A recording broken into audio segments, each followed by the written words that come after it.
اعوذ باللہ من الشیطان الرجیم بسم اللہ الرحمن الرحیم۔ سلطان پریشانی کے عالم میں اپنے کمرے میں ٹہل رہا تھا، کبھی ادھر جا رہا تھا کبھی ادھر جا رہا تھا۔ وہ اضطرابی کیفیت میں تھا۔ اس اضطرابی کیفیت میں وہ کسی سے بات تک نہیں کر رہا تھا بلکہ خاموش تھا اور پریشان تھا۔ اچانک اس نے شاہی نوکر کو بلایا اور اسے کہا کہ عز الدین کو بلا لاؤ۔ عز الدین ابن کثیر کا نام تھا۔ ابن کثیر نے تاریخ کامل لکھی جو بہت مشہور اور 12 جلدوں کے اوپر مشتمل کتاب تھی۔ ابن کثیر والی وصل میں سلطان کے ہاں سفیر کے طور پر بھی کام کرتا تھا اور سلطان اس کی طبیعت کو جانتا تھا، سلطان اس کی طبیعت کو سمجھتا تھا۔ سلطان یہ سمجھتا تھا کہ وہ عقل مند ہے، وہ ہوشیار ہے، وہ قابل اعتماد ہے۔ جب عز الدین سلطان بدر الدین کے شاہی دربار میں داخل ہوا تو بدر الدین نے کہا کہ ہاں میں نے تمہیں بلایا ہے، اور باقی تمام کو کہا کہ دربار کو خالی کر دیں، میں عز الدین سے کوئی بات کرنا چاہتا ہوں۔ عز الدین اور سلطان دونوں جب ایک ہی کمرے میں موجود تھے تو بدر الدین نے ابن کثیر سے کہا کہ مجھے ایک قابل بھروسہ آدمی چاہیے جو میرا پیغام لے کر خلیفہ بغداد تک جائے۔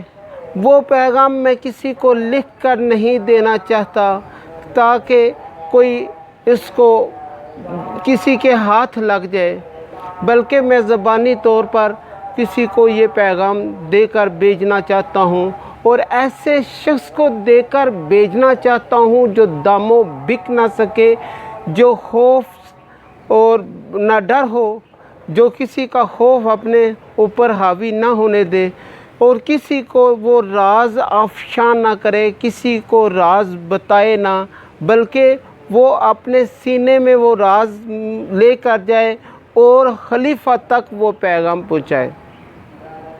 وہ باعمل بھی ہو، وہ دیندار بھی ہو، وہ خوف خدا رکھنے والا بھی ہو، یعنی اللہ تعالیٰ کا خوف بھی ہو اور اپنے وعدے کو پورا کرنے والا بھی ہو۔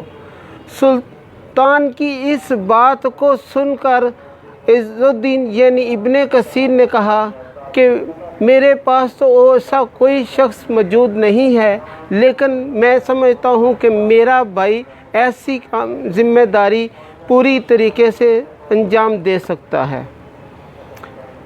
کسی کے راز کو اپنے پاس رکھنا بھی امانت ہے۔ امانت صرف اس چیز کا نام نہیں ہے کہ انسان لین دین میں کھڑا ہو، بلکہ کسی کے راز کو اپنے پاس محفوظ رکھنا امانت ہے۔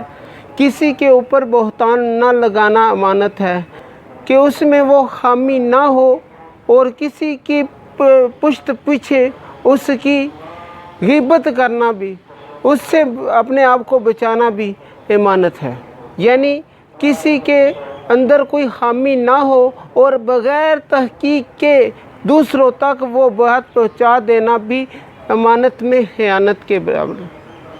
ایمان والوں کو اس بات کا حکم دیا گیا ہے، یا ایھا الذین آمنوا اوفوا بالعقد، اے ایمان والو اقرار پورا کرو، وعدہ کو پورا کرو، اور تم سے وعدوں کے بارے میں ہی پوچھا جائے گا۔ تو بدر الدین کے دربار سے ابن کثیر روانہ ہوا اور آ کے اپنے بھائی سے کہا کہ تم نے یہ کام بادشاہ سلطان کا کرنا ہے، یعنی سلطان تجھے خلیفہ کے پاس پیغام دے کر بھیجے گا اور تم نے وہ کسی کو نہیں بتانا۔ ایسے ہی ہوا۔ سلطان کے پاس ابن کثیر کا بھائی آیا اور اس نے اس سے سب کچھ پیغام سننے کے بعد وہ گھر چلا گیا۔ جب ابن کثیر اپنے بھائی کو روانہ کرنے لگے تو اس نے پوچھا کہ تم نے پیغام کو اچھی طرح سن لیا تھا؟ اس نے کہا ہاں میں نے سن لیا تھا، سمجھ لیا تھا، اور میرے سینے میں ہو بہو وہ محفوظ ہے۔ تو ابن کثیر نے کہا کہ وہ کون سا پیغام تھا جو تم نے خلیفہ بغداد تک پہنچانا ہے؟ تو ابن کثیر کے بھائی نے کہا کہ ابھی تو تم میری تعریف سلطان کے سامنے کر کے آئے ہو کہ میں وعدہ خلاف نہیں ہوں، میں امانت کو امانت رکھنے والا ہوں، تو میں تمہیں جھوٹا نہیں سمجھتا، میں تجھے مکار نہیں سمجھتا، میں سمجھتا ہوں کہ میں وہ راز اسی ہی کو بتاؤں گا جس کو سلطان نے کہا ہے کہ جا کے بتانا ہے۔ اب ہم اپنی زندگی کے اوپر دیکھیں کہ روزانہ ہم کتنے لوگوں کے راز کو افشاں کرتے ہیں۔ ہم یہ سمجھتے ہیں کہ جس کو ہم اپنی بات بتا رہے ہیں، اپنے گھر کی بات بتا رہے ہیں، اپنے متعلق بتا رہے ہیں، وہ ہمارے راز کو راز رکھے گا، وہ ہمارے راز کو محفوظ رکھے گا، حالانکہ ایسے نہیں ہے۔